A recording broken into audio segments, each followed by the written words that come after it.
Three things that surprised me about my trip to Egypt.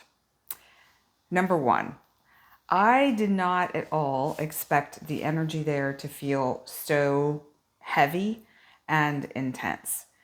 When I would think about the pyramids and the Sphinx and the magical energy of Egypt, I really did not expect it to feel so heavy. I thought it would feel very light and high vibe and magical, and it did, but it also had this heaviness to it. And the one of the tour guides that I had basically said there's something about the energy of Egypt that's very heavy and that it can be really, really hard on the physical body. And what I noticed on the tour was that throughout the tour, there were injuries or illnesses that were occurring likely because of that. I can't say for sure, but I can't help but feel like the energy of the place was really challenging for some. I also feel like the energy that we were all experiencing and what we were working through was also a culmination of release or maybe a highlight of something for each of us in our own way to look at. So the first aspect of Egypt that surprised me was the heaviness of the energy there. The second aspect that surprised me was the people. So I would say overall, the people in Egypt are really quite lovely. And there are quite a lot of people that are also quite aggressive. The selling that occurs there and the process of that is very challenging for Westerners who are not used to haggling and used to people chasing you and used to people getting in your face and not leaving you alone and essentially harassing you to make a sale. I have compassion for the fact that a lot of people are living in absolute poverty and squalor, and that life is extremely challenging.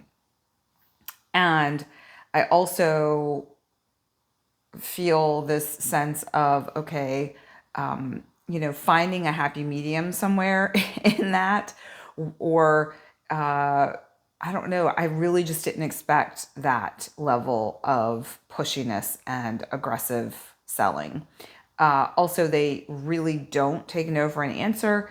The best way is just to kind of keep your head down and not look at anyone, not make any eye contact. If you make eye contact, then they've kind of got you pinned.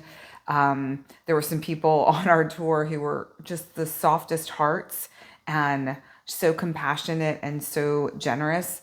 And they would be scoped out immediately and would end up buying things they didn't need because they really wanted to support or felt like they couldn't say no. And that was not a fun experience at all for me. The other aspect of that too was the people there, when you ask them something, whether it was on the tour or somebody at a hotel or a site, you would ask for something and they, no problem, no problem, we can do that, no problem. And what I found is that even though they were saying no problem, there could have been a problem. And even though they were saying no problem, that doesn't mean that they're actually going to do it and follow through on it. So there was a lot of yesing or no probleming when actually the answer was no or it is a problem. And for me, that was also a little bit off-putting because it's just tell me the truth. Tell me straight up what the situation is. I work much better and operate much better in that space. And then the third and final surprise of Egypt was the lack of variety of food and the amount of Western and Italian food available in Egypt. I was completely blown away by the fact that pretty much everywhere we went catered to Westerners for the most part. I'm kind of broad stroking it and summarizing, but a lot of the places that we went to were catered to Westerners, and they had pizzas and hamburgers and pastas, and they were done mediocrely well. But while in Egypt, I was really hoping for more authentic food, which we did have, but it's the same food over and over and over. It's a chicken or a beef, a tandoori chicken, a beef kebab, oftentimes overcooked vegetables, rice, pasta of some kind, and sometimes a mix of vermicelli pasta with the rice, which is really challenging for those who are gluten sensitive or gluten intolerant, like myself. Potatoes with most meals, and bread. The amount of carbs there that they eat is unparalleled. I've never in my life seen anything like it. And I was talking to the tour operator, and he was saying that it's very common in Egypt to have bread, potatoes, pasta, and rice at every meal. And they're huge on their bread.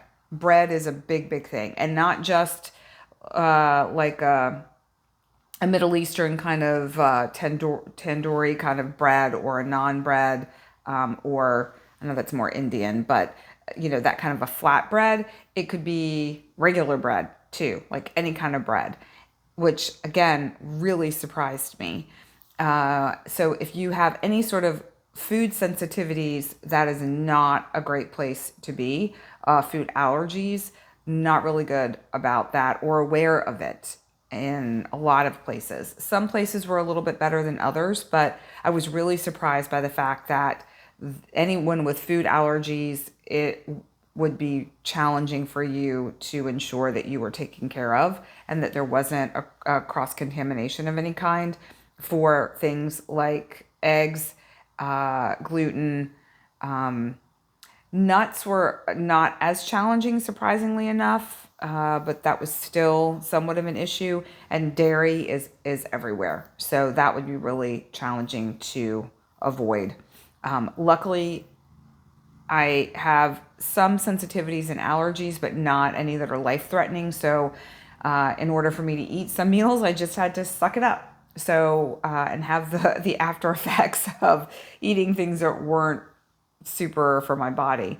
So just a lot of surprises in terms of the experience there from an energetic standpoint, from a food standpoint, and from the interactions with people. And I'll have more to come about some more insights and experiences from Egypt and how they are affecting and a part of my experience now. Okay, remember, we learn from one another, so if you feel like this video will benefit someone, please do share.